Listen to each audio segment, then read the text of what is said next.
Thomas puffed along his branch line, he always looked forward to something special.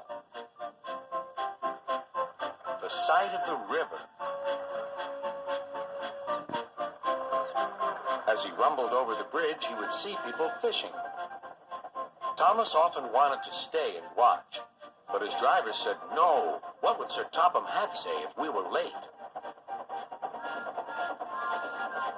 Every time he met another engine, he would say, "I want to fish."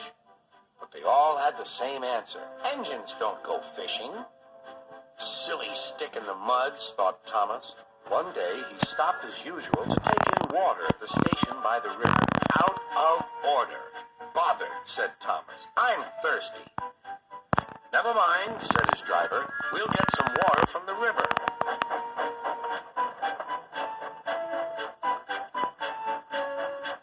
They found a bucket and some rope and went to the bridge.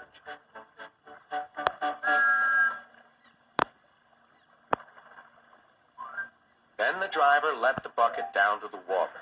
The bucket was old and had 5 holes, so they had to fill it, pull it up, and empty it into Thomas's tank as quickly as they could, several times over.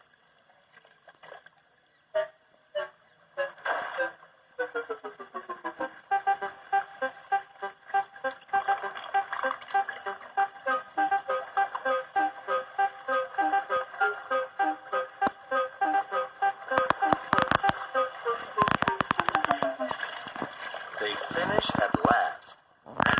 That's good, puffed Thomas, and Annie and Clarabelle ran happily behind.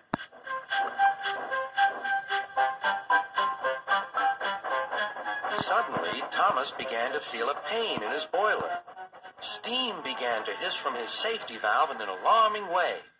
"There's too much steam," said his driver. "Oh dear," groaned Thomas. "I'm going to burst. I'm going to burst."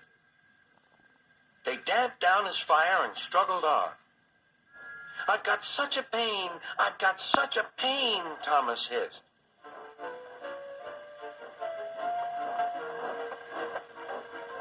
They stopped just outside the last station, uncoupled Annie and Clarabelle, and ran Thomas, who was still hissing fit to burst, on a siding right out of the way.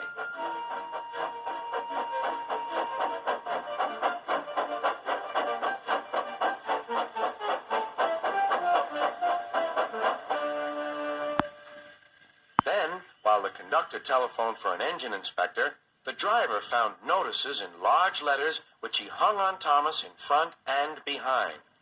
"Danger. Keep away." Soon the inspector and Sir Topham Hatt arrived. "Cheer up, Thomas," they said. "We'll soon put you right." The driver told them what had happened. "So the feed pipe is blocked," said the inspector. "I'll just look in the tanks." He climbed up and peered in. Then he came down. "Excuse me, sir. Please look in the tank and tell me what you see." "Certainly, Inspector," replied Sir Topham Hatt. He clambered up, looked in, and nearly fell off in surprise. "Inspector," he whispered, "can you see fish?" "Gracious goodness me! How did the fish get there, driver?" "We must have fished them from the river with our bucket," replied Thomas's driver. "Well, Thomas, so you and your driver have been fishing, but fish don't suit you. We must get them out." They all took turns at fishing in Thomas's tank, while Sir Topham Hatt looked on and told them how to do it. When they had caught all the fish, they had a lovely picnic supper of fish and chips. That was good," said Sir Topham Hatt. "But fish don't suit you, Thomas, so you mustn't do it again." "No, sir, I won't," said Thomas sadly. "Engines don't go fishing. It's too uncomfortable."